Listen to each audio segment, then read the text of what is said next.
तो एक्सेल में हम सबसे पहले देखेंगे, ऊपर से स्टार्ट करते हैं। ए दिख रहा होगा आपको, तो ए होता है टाइटल बार। यहाँ पे बुक 4, यहाँ पे एग्जैक्टली क्या होता है, जस्ट अ सेकेंड। यहाँ पे जो हमारा बुक है, मतलब हमने बुक 4 ओपन किया है, वर्कबुक नेम, वो यहाँ पे आपको शो होगा। अगर हम वो सेव करते टाइम, अगर मैं यहाँ पे कुछ लिखूँ और मैं कंट्रोल एस करूँ और कहीं पे सेव करूँ, तो जिस नाम से मैं यहाँ से सेव करूँगी, अगर मैंने जानवी किया है सेव, तो यहाँ पे जानवी दिखेगा। अगर मैंने सेव नहीं किया है, तो जो भी वर्कबुक हमने ओपन की है, तो वो वर्कबुक का नाम यहाँ पे आपको दिखाई नहीं देगा। ये सब है हमारा टाइटल बार। तो टाइटल बार में जो है, just a second, title bar में इधर जो आपको ऑप्शंस दिख रहे हैं ये लेफ्ट हैंड साइड में, वो उसे हम कहते हैं क्विक एक्सेस टूल बार। क्या कहते हैं, क्विक एक्सेस टूल बार। यहाँ पे हम ये जो है हम कस्टमाइज कर सकते हैं, हमें जो भी चाहिए, ऑटो से फॉर्मेट प्रिंटर वो हम कस्टमाइज कर सकते हैं, वो अपने पे डिपेंड है।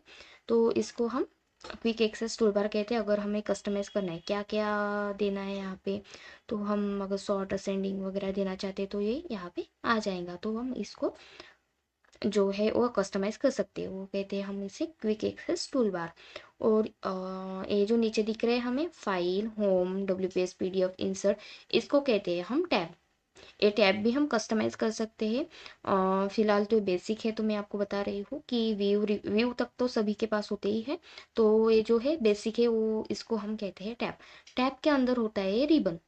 फिर इसे हम रिबन कहते हो, ये सब क्लिपबोर्ड, फॉन्ट, अलाइनमेंट, नंबर, ये जो भी है इतना सब कुछ, वो सब है रिबन। रिबन के अंदर ग्रुप्स और ग्रुप्स के अंदर एलिमेंट्स। हमारा एक्सेल जो है वो क्या है, मतलब 2013 का है। हमारा जो ऑफिस हम यूज़ कर रहे हैं वो 2013 का है, 2021 का है, कौन सा है वो हमें पहले चेक करना है। अगर देखा जाए तो कोई ज़्यादा ड्रास्टिक डिफरेंस है नहीं, यानी कि 2013 2021 कंपैरिजन करें तो कोई ड्रास्टिक डिफरेंस है नहीं। पर कोई ऐसे माइनर डिफरेंसेस है, तो पहले हम वो चेक करेंगे। वो चेक कैसे करना है, तो हमारे पहले सर्च बार में जाए और वहाँ पे वर्ड टाइप करें। वहाँ पे हमें एक कॉलम में दिखाई देगा कि ईयर 2013 है, 2021 है, कि क्या है। एग्जाम्पल देखते हैं। अगर मैं यहाँ पे सर्च कर रही हूँ वर्ड, तो ये देखिए यहाँ पे आएगा मेरा 2013। मेरा जो है वो 2013 का ऑफिस है।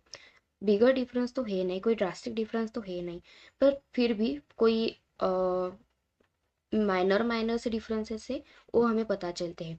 अगर आपके पास अपडेटेड वर्जन नहीं है, 2013 है, अभी फ़िलहाल तो 2021 चल रहा है, तो कोई इशू नहीं। हम क्या करेंगे, गूगल पे जाए, क्रोम पे जाए, और माइक्रोसॉफ्ट 365 आएगा, वहाँ पे जाना है, माइक्रोसॉफ्ट 365।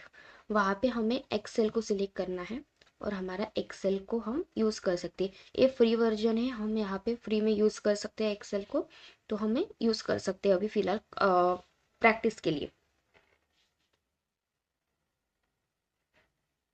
देखिए हम यहाँ पे सब यूज़ कर सकते, ऐसा ही है हमारा जो 2013 का है, 2014 का है, सब ऐसे ही है, कोई ज़्यादा डिफरेंस है नहीं। हम वहाँ पे भी प्रैक्टिस कर सकते हैं और यहाँ पे भी प्रैक्टिस कर सकते हैं। फिलहाल मैं आपको दिखा रही हूँ कि अगर आपको प्रैक्टिस करना है, कोई फॉर्मूला, कोई फंक्शन कुछ अप्लाई नहीं हो रहा है, तो यहाँ पे आप कर सकते हो। वरना हम हमारा भी एक्सेल यूज़ कर सकते हैं, हमारा ये एक्सेल है, ये भी हम यूज़ कर सकते हैं। तो हम यहाँ पे ही प्रैक्टिस करेंगे।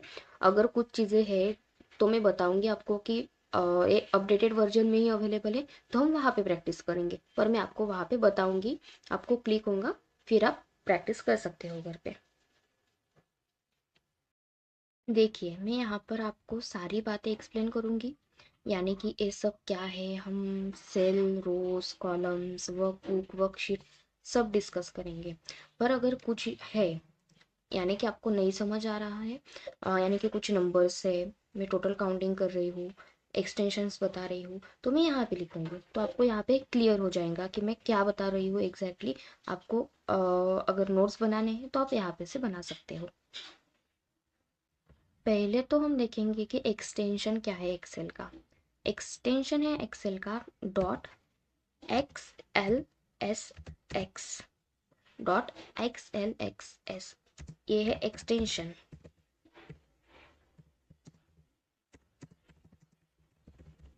एक्सटेंशन ऑफ एक्सेल, जो कि बाय डिफ़ॉल्ट है, हमें वो सेव करने की ज़रूरत नहीं पड़ती कि हम कंट्रोल एस करें, सेव करें और वहाँ पे एक्सटेंशन देना पड़े एक्सेल एक्स, ऐसा नहीं होता, वो बाय डिफ़ॉल्ट रहता है। पर मैं आपको फ़िलहाल जनरल नॉलेज के लिए बता रही कि डॉट एक्सेल एस एक्स ए एक्सटेंशन होता है एक्सेल का। पहले तो आता है ऊपर के, फिर आएंगे हमारे ग्रुप। वो जो है क्विक एक्सेस टूल बार, वो यहाँ पे कैसे क्रिएट करना है मैं आपको लास्ट में बताऊंगी। थोड़ा क्रिटिकल है, थोड़ा वास्ट है, मैं आपको बताऊंगी, लास्ट में बताऊंगी कि वो हम कैसे कर सकते हैं। फिलहाल तो हम ग्रुप के बारे में डिस्कस करेंगे। ये जो आपको दिख रहा है, मतलब कि ये जो सेशंस में डिवाइड हो रहे हैं, यानी अलाइनमेंट का अलग से ग्रुप है, नंबर का एक अलग से ग्रुप है, स्टाइल का एक अलग से ग्रुप है।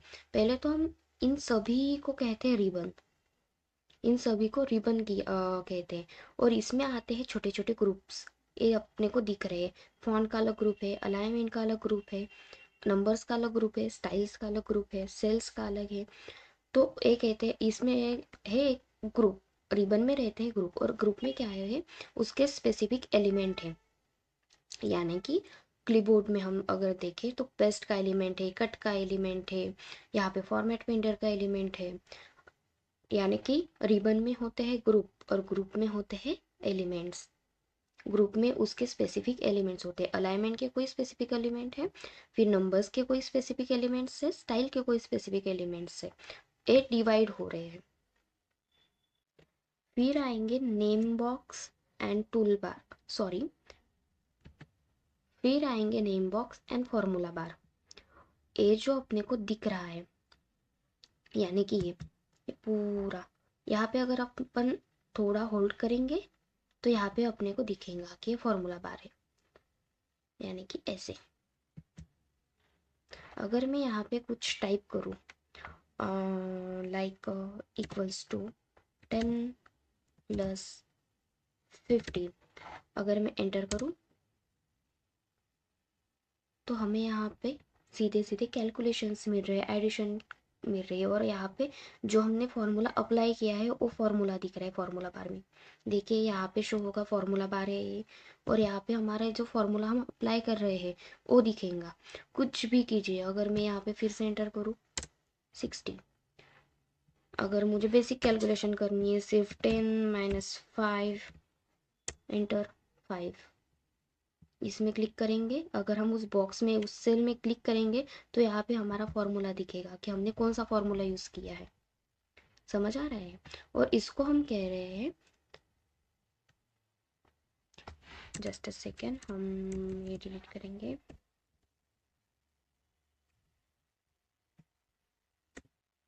और इसको कहते हैं हम नेम बॉक्स। यहाँ पे हम जिस सेल में हैं उस सेल का नेम यहाँ पे शो होगा। अभी हम F कॉलम में हैं और 3 नंबर के रो पे है ना, तो इसलिए हम हमारा यहाँ नेम बॉक्स पे शो हो रहा है F3। कहाँ पे भी जाओ, अगर यहाँ पे क्लिक करें तो I6 आएगा, यहाँ पे क्लिक करें तो K4 आएगा। जिस सेल में हम है उस सेल का वो नाम यहाँ पे शो होगा। अब क्वेश्चन है कि सेल यानी कि क्या। सेल यानी कि intersection of column and rows. Column यानी कि क्या और रोज यानी क्या, हमें बताती हूँ। कॉलम यानी कि ये वर्टिकल कॉलम्स, कॉलम्स तो सभी को पता है, एसी कॉलम है, फिर एडी कॉलम है, फिर ई कॉलम है। कॉलम यानी कि वर्टिकल्स जो है वो टोटल होते हैं कॉलम, और जो हॉरिजॉन्टल है 1 2 3 4 ये होते हैं rows. Intersection of column and rows called cell. अगर मैं यहाँ पे एक सेल पे क्लिक करूँ तो ये देखिए ये डी का इंटरसेक्शन है, और 3 डी कॉलम है और 3rd नंबर का रो है, तो intersection of column and rows called cell.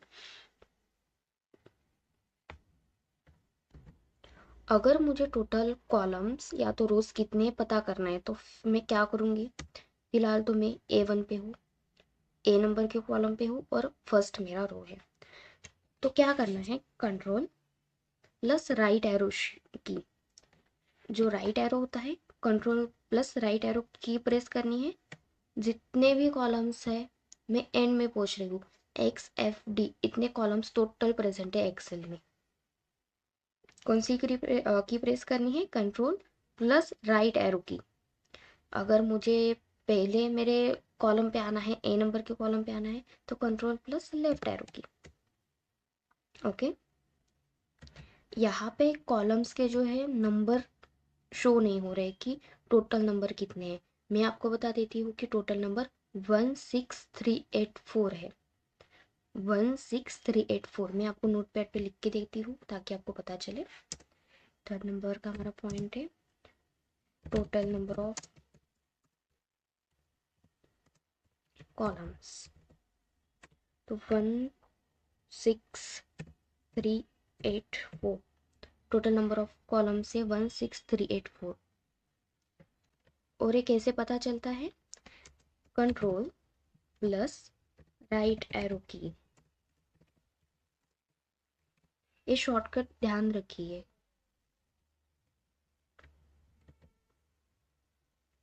फिर आएंगे हमारे टोटल रोज कितने हैं।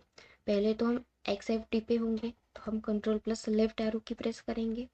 अभी तो फिलहाल ये नोट पैड पे ओपन हो रहा है, तो कंट्रोल प्लस लेफ्ट एरो की, हम ए कॉलम पे आ रहे हैं। अब हमें टोटल चेक करना है कि रोज कितने हैं, तो हम क्या प्रेस करेंगे, कंट्रोल प्लस डाउन एरो की, कंट्रोल प्लस डाउन एरो की। हम सीधे आ रहे हैं हमारे टोटल रोज पे, जो कि है 1048576, यहाँ पे शो हो रहा है रो, देखिए 1048576, ये है हमारे टोटल रोज। कैसे पता करना है, कंट्रोल प्लस डाउन एरो की, मैं आपको नोट पैड पे लिख के देती हूँ, आप नोट कीजिएगा, ये शॉर्टकट ध्यान में रखिए। टोटल नंबर ऑफ रोज कितने हैं, 1048576, 1048576 टोटल नंबर ऑफ रोज है। और कैसे पता करना है, कंट्रोल प्लस डाउन एरो की। ओके, अगर हमें पहले रो पे जाना है तो कंट्रोल प्लस अप एरो की, अभी हम नोट पैड पे कंट्रोल प्लस अप एरो की करेंगे, हम पहले रो पे पहुंच जाएंगे। ठीक है, तो अभी हमने क्या क्या डिस्कस किया है। क्विक एक्सेस टूल बार क्या होता है, यानी कि ऊपर वाले सब quick access tool bar. Group हमने देखे, क्लिप बोर्ड, फॉन्ट, अलाइनमेंट, एक ग्रुप होते हैं, उसमें उसके स्पेसिफिक एलिमेंट होते हैं। फिर हमने देखा है name box and formula bar. Name box यानी कि क्या, जो भी हम सेल पे क्लिक करेंगे वो नेम बॉक्स पे शो होगा। फॉर्मूला बार में हम जो भी फॉर्मूला टाइप करेंगे वो फॉर्मूला बॉक्स में शो होगा। फिर हमने देखे कि columns and rows, total columns कितने होते हैं, टोटल रोज कितने होते हैं, कॉलम्स यानी कि क्या और रोज यानी कि क्या, हमने वो देखा। अब हम देखेंगे कि सेल एड्रेस क्या है। सेल एड्रेस यानी कि हमारा हमारा जो अभी नेम बॉक्स में दिख रहा है F5, ये होता है हमारा सेल एड्रेस। जिस सेल में हम है वो होता है हमारा सेल एड्रेस। सिंपल, जिस भी सेल पे हम क्लिक करें तो हमारा वो होगा सेल एड्रेस। अभी है E8, तो होता है सेल एड्रेस। फिर देखेंगे हम रेंज ऑफ सेल, मतलब हम अगर इस सेल पे है तो मैंने जितने भी सिलेक्ट किए, अभी फिलहाल मैंने 2 सेल सिलेक्ट किए, तो वो होगा हमारा रेंज ऑफ सेल।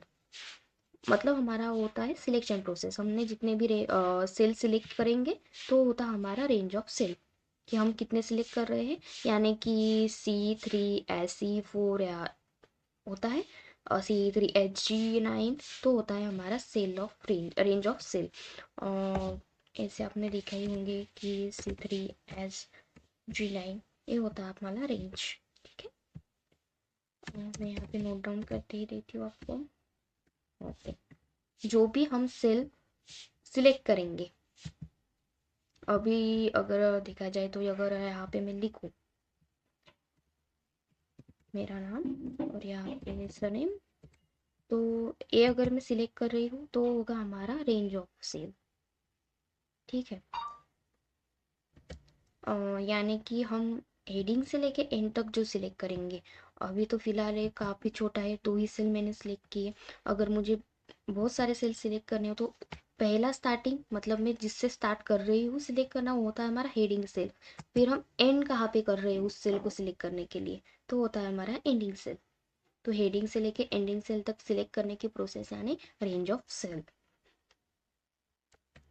अब देखते हैं हम वर्कबुक एंड वर्कशीट के बारे में। वर्कबुक यानी क्या? पूरा Excel, whole Excel is workbook. Means पूरा एक्सेल जो है एक वर्कबुक है, और वर्कबुक में हमारे होते हैं शीट्स। पूरा एक्सेल यानी कि वर्कबुक, और वर्कबुक में होते हैं शीट्स। शीट्स कैसे? तो ये देखो, यहाँ पे दिख रहा होगा शीट 1। अगर मैं यहाँ पे प्लस की प्रेस करूँ, यहाँ की प्लस की, तो दूसरी शीट ओपन होंगी, अलग अलग शीट होती है। ये शीट 1, यहाँ पे मैंने कुछ डेटा लिख के रखा था, जानवी तराले। यहाँ पे शीट 2, अगर मैं यहाँ पे क्लिक करूँगी तो शीट 2 न्यू शीट क्रिएट होंगी, और क्लिक करूँ तो शीट 3। अगर मैं यहाँ पे प्लस की प्रेस करूँ तो शीट्स क्रिएट हो रहे हैं, पर एक और शॉर्टकट है जो कि है Shift+F11। Shift+F11 अगर मैं प्रेस करूँ तो एक न्यू शीट क्रिएट होंगी। पर यहाँ पे क्या हो रहा है देखो, अगर मैं प्लस एरो की प्रेस कर रही थी तो sheet 1, sheet 2, sheet 3 and sheet 4 continuous form में क्रिएट हो रहे थे। पर अगर मैं Shift+F11 कर रही हूँ तो लेफ्ट साइड में शीट क्रिएट हो रही है, यानी कि शिफ्ट 5 के पहले शीट 6 क्रिएट हो रही है। अगर और करो Shift+F11 तो शीट 6 के पहले शीट 7 क्रिएट हो रही है। हाँ, हम इसको ऐसा मूव ट्रैक कर सकते हैं कि शीट 6 को इधर लेके आ सकते हैं, शीट 3 को इधर लेके जा सकते हैं अपने कीबोर्ड से। पर अगर आपको ये नहीं करना है तो सीधी सीधी बात है, प्लस प्लस की प्रेस करो और शीट हमारी कंटिन्यूस फॉर्म में क्रिएट होंगी। तो हमारे पहले ही शीट पे जाते हैं, और ये जो शीट है वो हम डिलीट करते हैं। यहाँ से हम डिलीट कर सकते हैं, रीनेम कर सकते हैं शीट को। देखिए, डिलीट रीनेम सब है, तो हम यहाँ पे कर सकते हैं। वो कैसे करना है तो हम अपने कीबोर्ड से ही वो डिलीट कर रहे हैं। ठीक है, फिलहाल रहने देते हैं। और एक बात की, शीट की जो जूमिंग लेवल होती है, तो जूमिंग लेवल हर एक में अलग अलग सेट करनी पड़ती है। अगर मैंने शीट 1 के लिए जूमिंग लेवल सेट की होंगी 200, तो शीट 2 में वो जूमिंग लेवल वैसे ही नहीं आएंगे, हमें वो उस पर अलग से सेट करनी होगी। और मैक्सिमम जूम लेवल होती है शीट के लिए 400%। ठीक है, मैं यहाँ पे आपको बता देती हूँ। 6 नंबर का अपना पॉइंट था कि जो शीट क्रिएट हम कीबोर्ड से कर रहे थे वो कैसे होता था, Shift+F11। ये आपको सिर्फ ध्यान में रखने के लिए कि क्या क्या हो रहा था, किसके लिए, शीट क्रिएशन के लिए। Sheet creation. और जूमिंग लेवल कितनी होती है? मैक्स जूमिंग लेवल होती है 400%, और अलग अलग सेट करनी पड़ती है हमारे शीट के लिए हमें। ठीक है,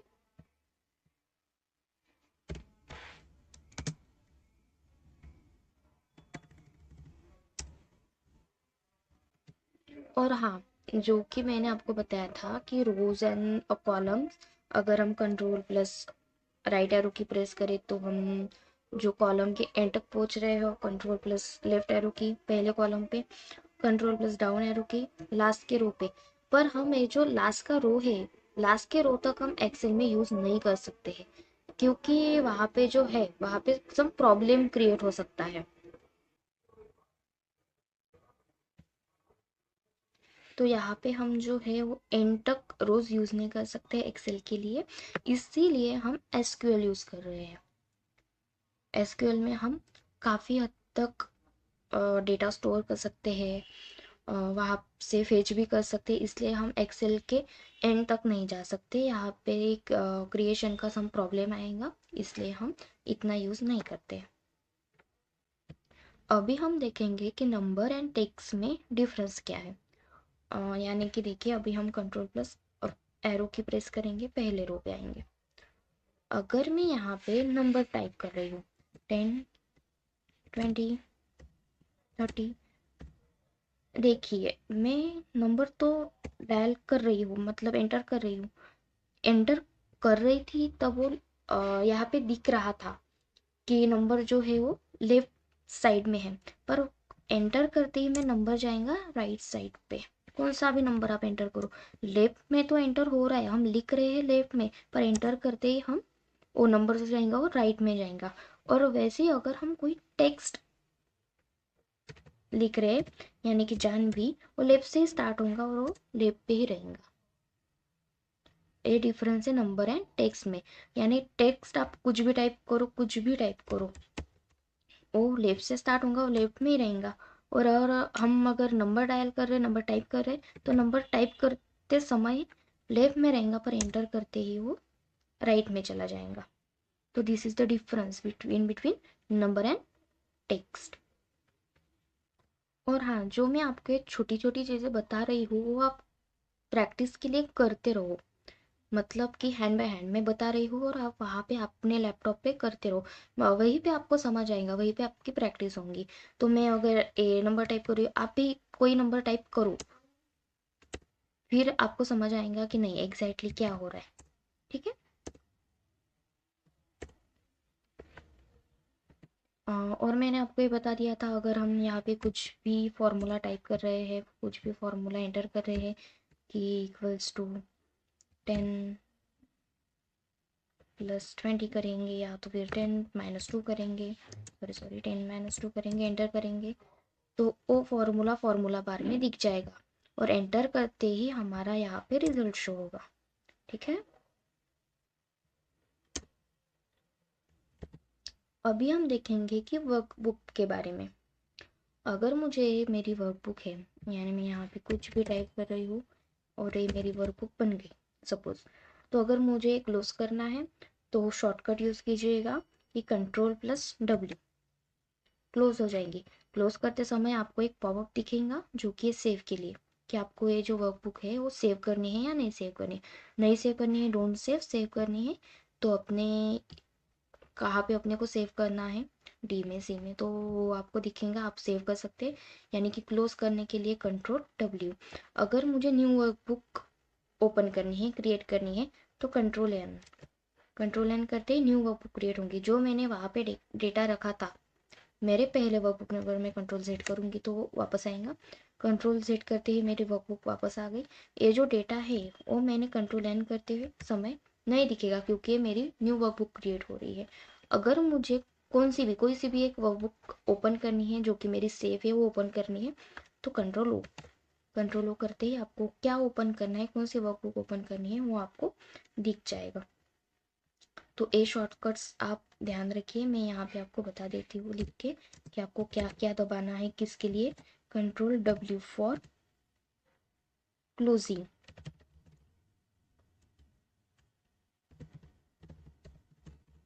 वर्कबुक क्लोज होती है यहाँ से। ठीक है। देन आएगा Ctrl+N, new workbook, creation of new workbook. Then आएगा Ctrl+O, ओपन एनी वर्कबुक। आपको जो लगता है, जो वर्कबुक आपको चाहिए वो ओपन होगी Ctrl+O से। ये शॉर्टकट आप ध्यान रखने के लिए मैं आपको यहाँ पे लिख के दे रही हूँ। आप मेरे साथ ही खुद प्रैक्टिस कीजिए, फिर आपको समझ में आ जाएगा। ठीक है। और एक छोटी सी चीज़ मैं आपको बता देती हूँ, यहाँ पे आपको दिखाई दे रहा होगा अनडू रीडू का ऑप्शन।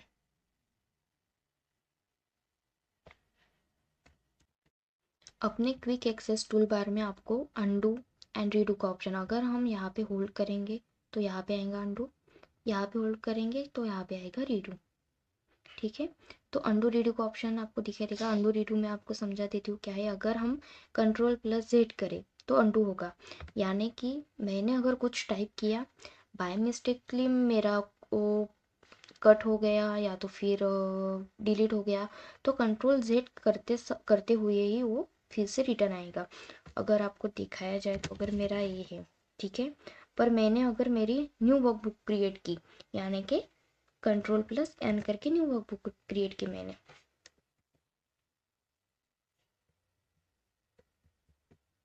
ये मेरी न्यू वर्कबुक क्रिएट हो गई। पर अब मेरे को मेरी पिछले वर्कबुक में जाना है जो कि अब नहीं रही। मैंने मेरी न्यू वर्कबुक क्रिएट की, तो मैं जब भी कंट्रोल जेड करूँगी तो वो रिटर्न आएंगी। देखिए एंड रिटर्न आ गया, यानी कि जो मेरे को चाहिए वो रिटर्न आ जाएगा। हम वो एक कितनी भी बार कर सकते हैं। सब डेटा रिटर्न आ रहा है, जो अपन ने टाइप किया था, जो अपन ने एंटर किया था, सब रिटर्न आएगा कंट्रोल जेड करते ही। अगर मेरे को रीडू करना है तो कंट्रोल प्लस वाई। तो मैं आपको यहाँ पे अंडू रीडू का भी शॉर्टकट लिख के दे रही, कंट्रोल प्लस जेड यानी कि undo, and 12th number control plus Y यानी कि रीडू। ठीक है,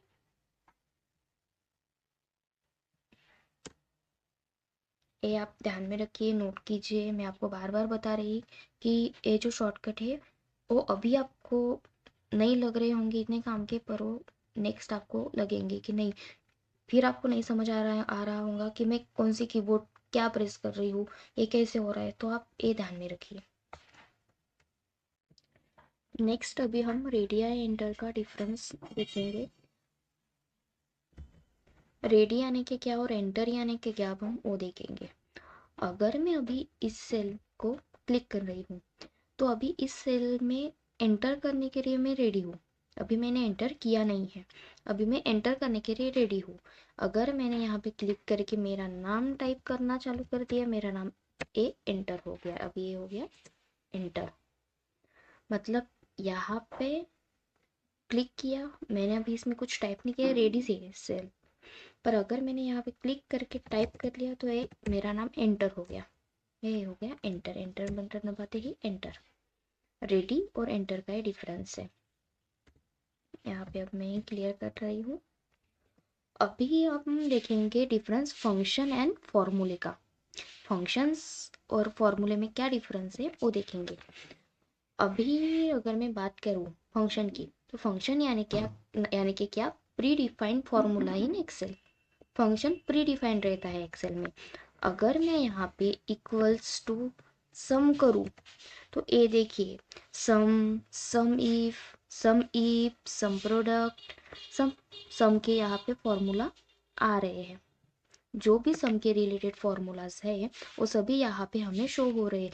ये क्या है, इक्वल्स टू सम, ये क्या है, फिर प्री डिफाइंड है, ऑलरेडी डिफाइंड है एक्सेल में। हमें यहाँ पे कुछ एक्स्ट्रा फॉर्मूला लगाने की ज़रूरत नहीं है। इक्वल्स टू सम टाइप किया, अगर हमें सम का फॉर्मूला चाहिए तो इक्वल्स टू सम टैप, यहाँ पे सम का फॉर्मूला आ रहा है कि पहला नंबर दीजिए फिर सेकंड नंबर दीजिए, उसके ऑटोमेटिक सम हो जाएगी। अगर देखना है तो 10 हो गया, फिर मैंने पहला नंबर दे दिया, कॉमा करते ही मैं दूसरा नंबर दूंगी, ब्रैकेट क्लोज करूंगी, एंटर करूंगी, आ गया मेरा सम। यहाँ पे एंटर करते ही मेरा रिजल्ट आएगा। फॉर्मूला बार में मैंने जो भी फॉर्मूला अप्लाई किया है वो फॉर्मूला दिखेगा। ये होता है फंक्शन। फंक्शन यानी कि क्या, प्री डिफाइंड है, प्री डिफाइंड रहता है एक्सेल में। ठीक है, कुछ भी टाइप करूँ, इक्वल्स टू करूँ, मैं सब्सट्रैक्शन करना है मुझे, SUB किया, सब्स्टिट्यूट, सब टोटल, सब आएगा, सब के ऊपर के फॉर्मूलाज आएंगे, सम के ऊपर क्या आएंगे, ऐड के ऊपर क्या आएंगे, ऐड करना है, एड्रेस लिखना, जो भी कुछ प्री डिफाइंड रहेगा वो सब आएगा। इक्वल्स टू सम, कुछ भी टाइप करो वो सब प्री डिफाइंड रहता है, वो होते हैं फंक्शन।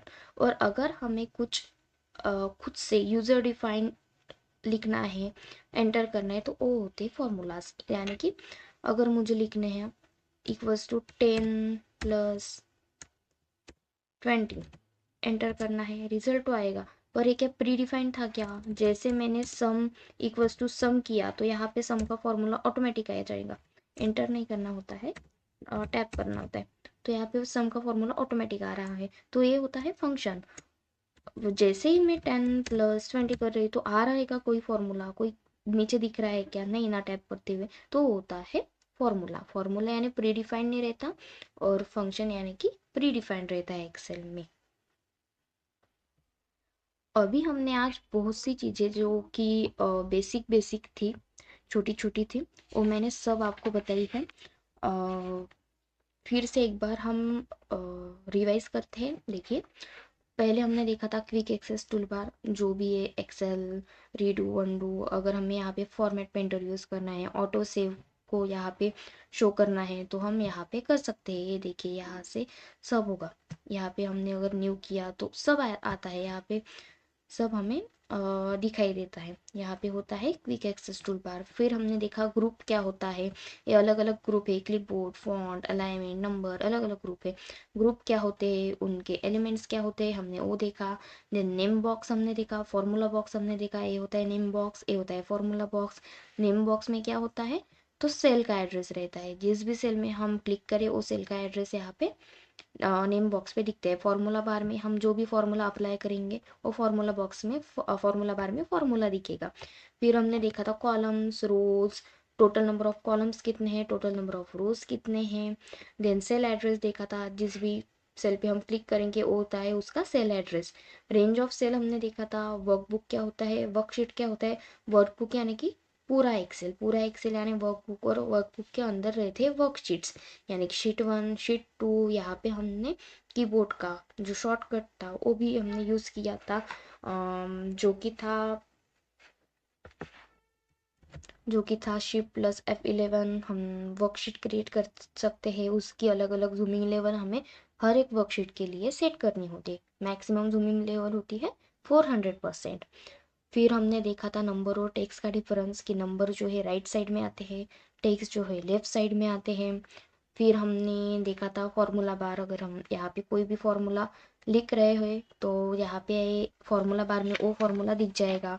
फिर हमने फंक्शंस एंड फॉर्मूलाज का डिफरेंस देखा था। फंक्शंस क्या होते हैं, प्री डिफाइंड रहते हैं, और फॉर्मूला जो होते हैं वो हम डिफाइन करते हैं। फिर हमने एक छोटा सा कंसेप्ट देखा था अंडू रीडू का, Ctrl+Z Ctrl+Y। फिर हमने देखा था रेडी एंटर का डिफरेंस, कि रेडी यानी कि क्या और एंटर यानी कि क्या। हमने वर्कबुक को क्लोज करना, न्यू वर्कबुक को ओपन करना, और एनी जो हमें वर्कबुक चाहिए वो ओपन करना, ये सब हमने शॉर्टकट की से किया था। Ctrl+W close workbook, Ctrl+N new workbook, Ctrl+O open workbook. ये सब हमने छोटी छोटी चीजें आज देखी थी। तो अभी हम क्या देखेंगे, ये मेरी वर्कबुक है, पर अगर मुझे किसी को भी ओपन नहीं करवानी है, मतलब मुझे ये सीक्रेट रखनी है, मेरा यहाँ पे कुछ क्रेडेंशियल डेटा है, मेरा कुछ इम्पोर्टेंस डेटा यहाँ पे है, तो मुझे कोई भी आए, कोई भी मेरा लैपटॉप ओपन करे और कोई भी वर्कबुक ओपन करे, मुझे ये नहीं चाहिए। तो मुझे ये क्या चाहिए, एक सेफ सेफ चाहिए, कि इसका कोई पासवर्ड हो, कुछ हो, ताकि कोई भी या आके इसे यूज़ ना कर सके। तो इसके लिए हम क्या कर सकते हैं, वर्कबुक एंड वर्कशीट दोनों, वर्कबुक यानी पूरा एक्सेल, वर्कशीट यानी सेपरेट सेपरेट शीट्स, तो यहाँ पे दोनों को भी हम पासवर्ड सेट कर सकते हैं। तो हम पहले अब वो देखेंगे। पहले देखते हैं कि वर्कबुक का पासवर्ड कैसे सेट करते हैं।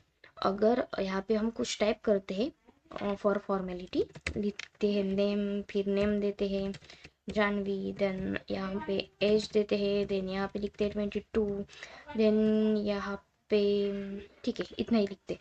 अगर मुझे सेव करनी है अभी वर्कबुक, तो मैं क्या करूँगी, Ctrl+S, Ctrl+S करते हुए ये सेव होंगी। अगर मेरे को चाहिए डाउनलोड फोल्डर में सेव करनी है, तो मैं डाउनलोड पे क्लिक करूँगी। तो यहाँ पे हम क्या करते हैं, डायरेक्टली सेव करते हैं। अगर मुझे पब्लिकली रखना है, कोई भी देखिए, कोई भी ओपन करे, अगर मुझे ऐसी चाहिए तो हम डायरेक्टली ये सेव कर सकते हैं।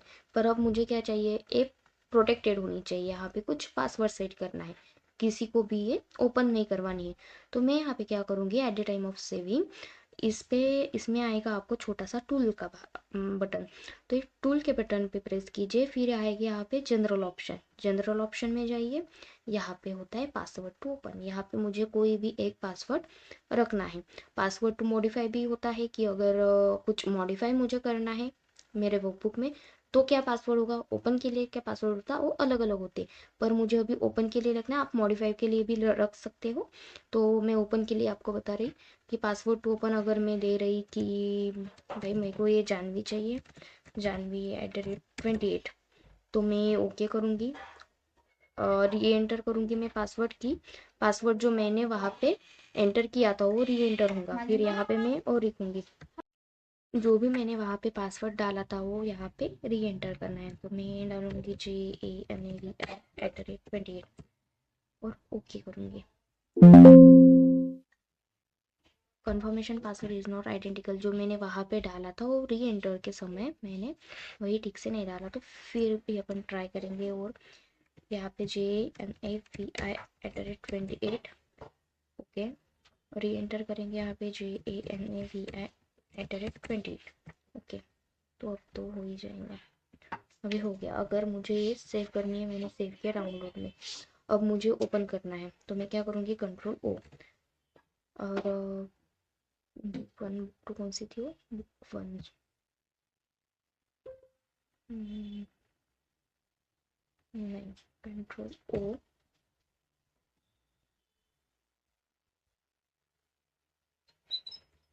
हाँ, तो ओ थी अपनी बुक टू। तो मैं जब भी कंट्रोल ओ करूँगी, मेरे को ओपन करना है तो मैं कंप्यूटर पे जाऊँगी, मेरा डाउनलोड में वो मैंने सेव किया था, फिर यहाँ पे दिखेगी बुक टू, हमने जो प्रोटेक्टेड रखी थी। तो मैं जब ये ओपन करूँगी तो यहाँ पे एक पॉपअप दिखेगा कि बुक टू, ये देखिए ये एक्सटेंशन दिख रहा है एक्सेल का, XLSX इस प्रोटेक्ट। यहाँ पे मुझे वो पासवर्ड डालना पड़ेगा फिर वो ओपन होगी। तो मैं यहाँ पे डालूंगी जानवी@28, फिर होंगी हमारी बुक टू ओपन। तो ऐसे हम वर्क बुक के लिए पासवर्ड सेट कर सकते हैं। ऐसे ही सेम हम वर्कशीट के लिए भी पासवर्ड सेट कर सकते हैं। मैं आपको दिखाती हूँ। अगर मेरी ये शीट 1 है तो मुझे यहाँ पे पासवर्ड सेव करना है, तो राइट क्लिक करना। सेम चीज़ें हम वर्कशीट के लिए यूज़ कर सकते हैं। अगर मुझे शीट को पासवर्ड देना है तो यहाँ पे तो पहले शीट को हम दे चुके थे, दूसरी शीट बना रही हूँ मैं, और यहाँ पे डेटा डाल रही कुछ भी। अगर मुझे करना है तो यहाँ पे शीट शीट जो मेरे को नेम दिख रहा है वहाँ पे जाना, फिर राइट क्लिक करना है। यहाँ पे प्रोटेक्ट शीट का ऑप्शन आएगा, प्रोटेक्ट शीट में जाना है और यहाँ पे हमें एक पासवर्ड सेट करना है। अगर मैं करूँगी वही सेम जानवी@28 और ओके करना है, री एंटर करना है सेम पासवर्ड।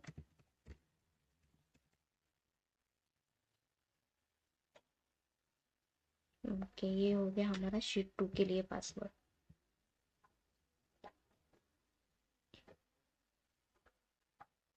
तो ऐसे हम वर्कबुक के लिए और वर्कशीट के लिए पासवर्ड सेट कर सकते हैं। तो इस सेशन के लिए इतना काफ़ी है। Thank you. और अगर मुझे शीट रीनेम करनी है तो मैं वो रीनेम भी कर सकती हूँ। सेम प्रोसेस, राइट क्लिक करना है और यहाँ पे रीनेम का ऑप्शन आएगा। सब यहाँ पे हम शीट से कर सकते हैं।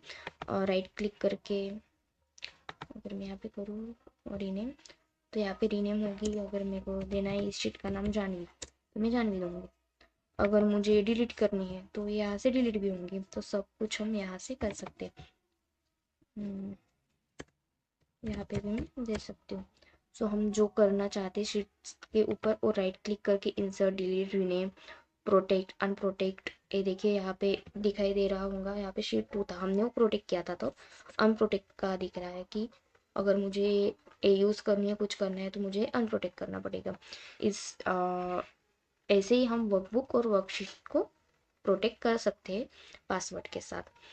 तो आप इसमें सब मैंने जो जो बताया था आप वो सब प्रैक्टिस कीजिए। और